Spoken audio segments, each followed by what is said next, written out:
안녕하세요. 저는 제자로 사는 교회를 섬기고 있는 김정균이라고 합니다. 작년 8월 말경에 청파동교회 담임 목사님과 당회원들께서 새벽 강단에서 설교할 수 있도록 허락해 주셔서 감사했습니다. 이렇게 다시 새벽을 깨우는 성도님들께 말씀을 나눌 수 있는 기회를 주셔서 감사드립니다. 출애굽기 1장 15절에서 22절을 중심으로 심은 대로 거둡니다 라는 제목으로 잠시 은혜를 나누고자 합니다. 동서고금을 막론하고 심은 대로 거둔다라는 것은 만고진리의 법칙입니다. 콩 심은 데 콩 나고 팥 심은 데 팥 난다라는 속담도 있죠. 영적 차원도 똑같습니다. 하나님께서는 이 진리를 조금 표현은 다르지만 일찍이 성경 속에 기록해 두셨습니다. 시편 126편 5절에 보면 눈물을 흘리며 씨를 뿌리는 자는 기쁨으로 거두리로다 라고 말씀하셨습니다. 비록 암담한 현실일지언정 주님을 의지하며 살 때 하나님은 반드시 은혜를 베풀어 주신다는 비유적 표현이죠. 사도 바울도 갈라디아서 6장 7절 이하에서 비슷한 말씀을 하셨습니다. 스스로 속이지 말라. 하나님은 업신여김을 받지 아니하시나니 사람이 무엇으로 심든지 그대로 거두리라. 그런데도 사람은 이 사실을 너무 자주 잊습니다. 오늘 본문을 보니 그 대표적인 인물이 소개됩니다. 애굽왕입니다. 애굽은 오늘날로 치면 미국 대통령쯤 되는 엄청난 힘을 가진 위치에 있는 왕이라고 할 수 있습니다. 애굽은 초강대국이었거든요. 그러나 그 초강대국 왕이 두려움에 사로잡혔습니다. 바로 이스라엘 자손들에 대한 두려움입니다. 애굽 왕이 될 때 애굽 백성들을 앞에 두고 연설을 한바탕 하는데 9절입니다. 애굽 백성들보다 이스라엘 백성이 많고 강하다라는 것이죠.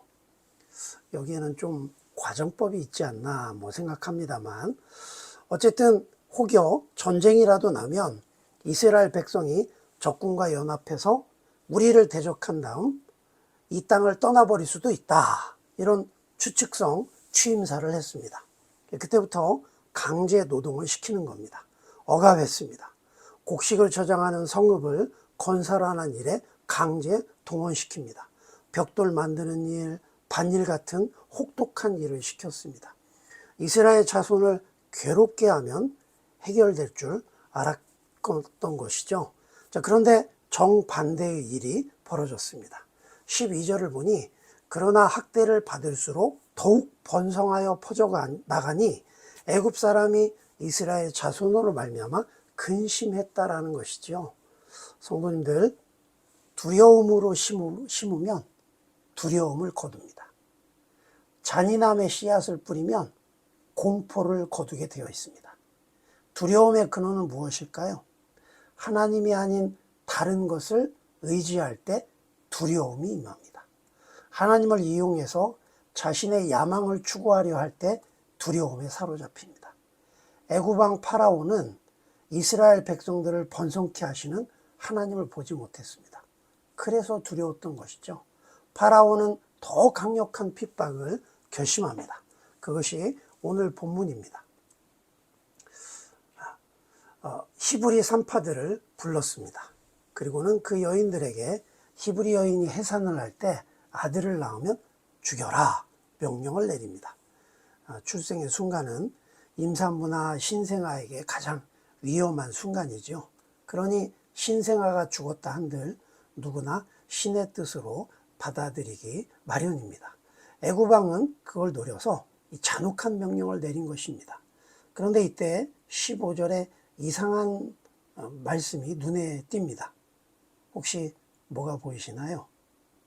초강대국 파로 왕의 이름은 안 나옵니다. 그런데 힘없는 히브리 산파 두 여인의 이름이 나옵니다. 십부라와 부아 이렇게 소개하고 있죠. 여성의 이름이 성경에 기록될 때는 엄청난 이유가 있을 때입니다. 어떤 이유일까요?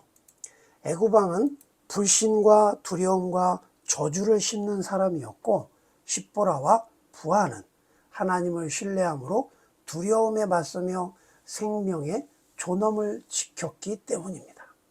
이것을 17절이 소개하지요. 그러나 산파들이 하나님을 두려워하여 애굽왕의 명령을 어기고 남자 아기들을 살린지라. 초강대국 애굽왕의 서슬퍼런 이 잔혹한 명령에 맞설 힘은 없지만 두 여인은 파라오가 요구하는 것들을 이행하지 않았습니다. 애굽왕 파라오보다 하나님을 더 두려워했기 때문입니다. 설령 자신의 생명을 잃는 한이 있더라도 생명을 지키는 일을 하나님이 원하신다고 믿었던 것이죠. 이렇게 믿음으로 심었을 때 그 결과가 어떻게 되었을까요? 20절, 21절은 산파들이 겪게 된 결과, 그들이 뿌린 대로 거둔 결과를 소개합니다. 메시지 성경을 읽어보면 이렇습니다. 하나님께서 그 산파들을 기뻐하셨다. 이스라엘 백성은 그 수가 계속 증가하여 아주 강한 백성이 되었다. 산파들이 하나님을 경외했으므로 하나님께서 그들의 가정을 번성하게 하셨다. 하나님을 경외하면 하나님의 복이 반드시 뒤따릅니다. 아멘. 반드시 하나님은 보상해 주십니다. 갈라디아서 6장 8절에서 9절에서 바울이 이걸 분명히 말씀했죠. 자기의 육체를 위하여 심는 자는 육체로부터 썩어질 것을 거두고 성령을 위하여 심는 자는 성령으로부터 영생을 거두리라. 우리가 선을 행하되 낙심하지 말지니 포기하지 아니하면 때가 이름에 거두리라. 아멘. 성도님들, 우리의 인생은 모두 씨를 심으며 산다고 생각하면 틀림없습니다. 행동으로 또는 말로, 하물며 생각으로 씨를 뿌리는 겁니다. 성경은 반드시 뿌린 대로 심은 대로 거둔다 라고 말씀합니다. 그러므로 나는 무엇을 심을 것인가 고민해야 마땅하겠지요. 산파들은 하나님을 경외하며 생명을 지키기로 결심했습니다. 자신들의 생명이 위험에 처할 수도 있었습니다. 하지만 이스라엘 백성들을 돌보시는 하나님을 생각했습니다. 하나님을 경외하는 행동으로 씨를 뿌린 겁니다. 그 결과 하나님은 그들의 집안을 번성하게 해주셨습니다. 번성의 복을 거두게 하신 겁니다. 반면에 두려움과 혹독함과 잔인함을 심은 애굽왕 파라오는 어떻게 됐을까요? 22절을 보니 그러므로 바로가 그의 모든 백성에게 명령하여 이르되 아들이 태어나거든 너희는 그를 나일강에 던지고 딸이거든 살려두라고 명령합니다. 이제는 산파들에게 맡기지 않고 애굽 백성들 전체에게 이스라엘 자손들을 해치도록 명령을 합니다. 그 결과가 어땠을까요? 이스라엘 산의 아이들을 죽이도록 잔혹함을 심은 파라오는 출애굽기 12장에서 자신의 맏아들의 죽음뿐 아니라 이집트 백성들의 맏아들들과 짐승의 맏배까지 죽는 죽음을 거둡니다. 14장에서는 홍해를 건너려는 이스라엘 백성들을 추격하여 끝까지 죽이려고 달려들죠. 그러나 바닷물이 본래의 상태로 되돌아오면서 거꾸로 이집트 군대의 모든 병사들, 산의 아이들이 홍해 바다에서 수장되어 버립니다. 결국 22절 말씀처럼 나일강에 이스라엘 산의 아이들을 던졌던 파라오는 14장에서 홍해 바다에서 자신의 백성들의 산의 아이들을 죽음으로 거두게 된 것입니다. 성도님들, 사람이 무엇을 심든지 심은 대로 거두는 것이 하나님의 공의입니다. 남을 대접하는 사람은 대접을 받게 하십니다. 사랑을 심은 사람에겐 사랑을 받게 하십니다. 주님은 누가복음 6장 38절에서 이것을 말씀하셨습니다. 주라, 그리하면 너희에게 줄 것이니 곧 후히되어 누르고 흔들어 넘치도록 하여 너희에게 안겨주리라. 너희가 헤아리는 그 헤아림으로 너희도 헤아림을 도로 받을 것이니라.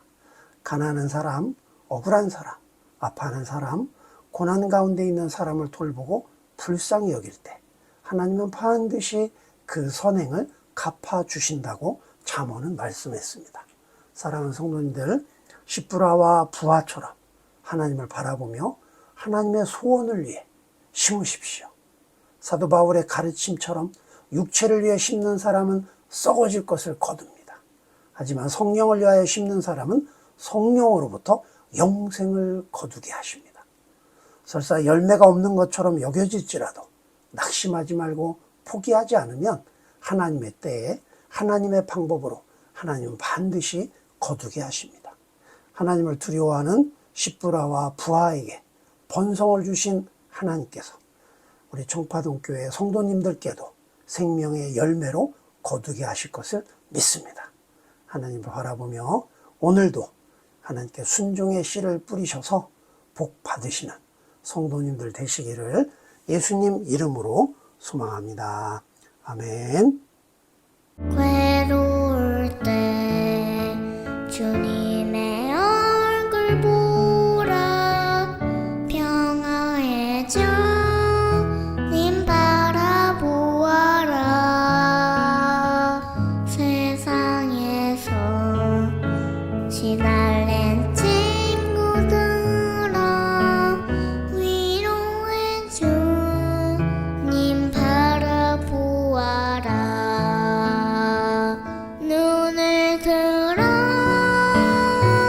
주를 보라 내 모든 영 너 주께 맡겨라 슬플 때에 주님의 얼굴 보라 사랑의 주님만 식주리 괴로울 때 주님의 얼굴 보라 평화의 주